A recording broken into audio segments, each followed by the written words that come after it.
It was a boat big enough for two men. It was the ebb of the day's third and final tide.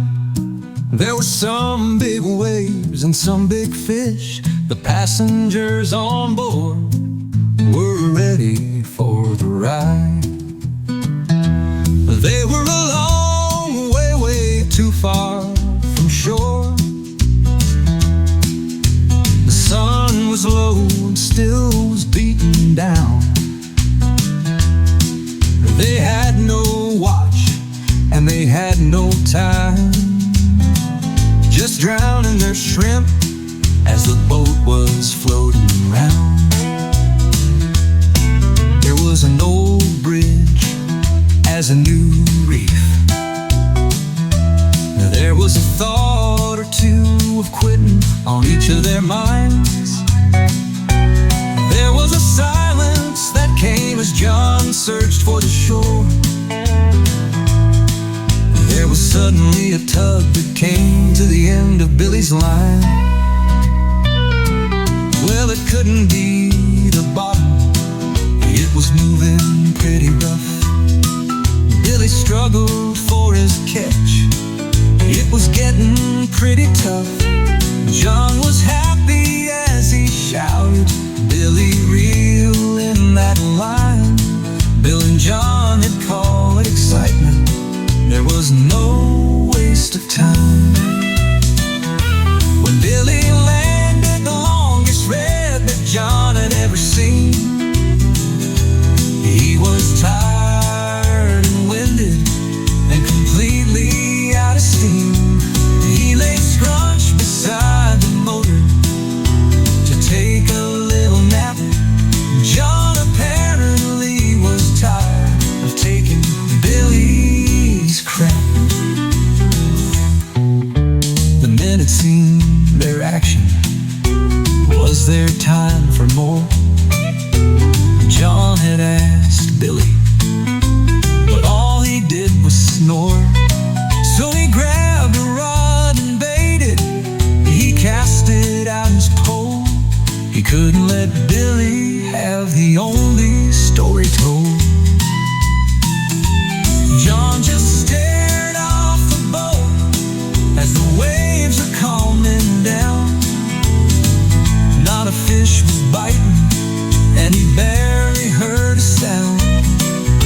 The sun was getting lower, his mind was off in space, when underneath the water he saw a woman's face. He knew that he'd been drinking, it vanished as he squinted. Still John had to wonder, could this have been a hint? Bill was still snoring, his catch was there on ice. John just wanted anything, not even one that may. As he reeled in his line, he said, well, it's getting hard to see. And he heard a woman answer. She said, are you talking to me? John turned around to notice the same woman he had seen, with dark flowing hair and glowing scales of green.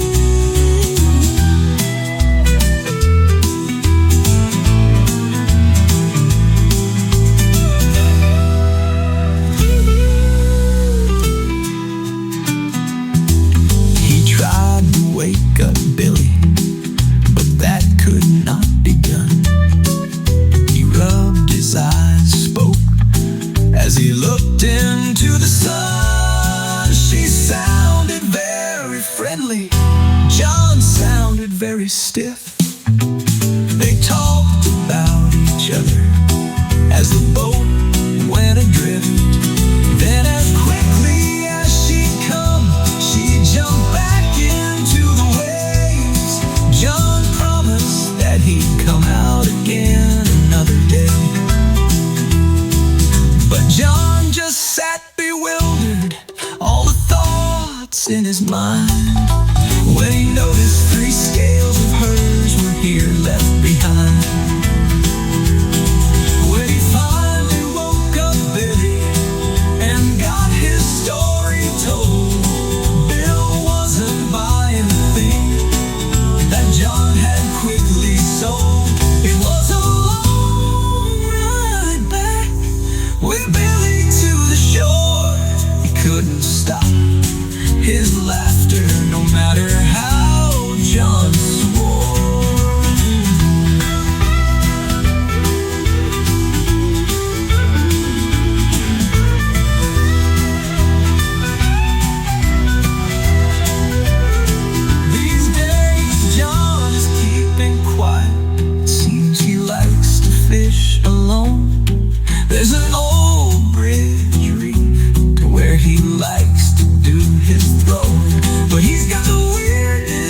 left behind.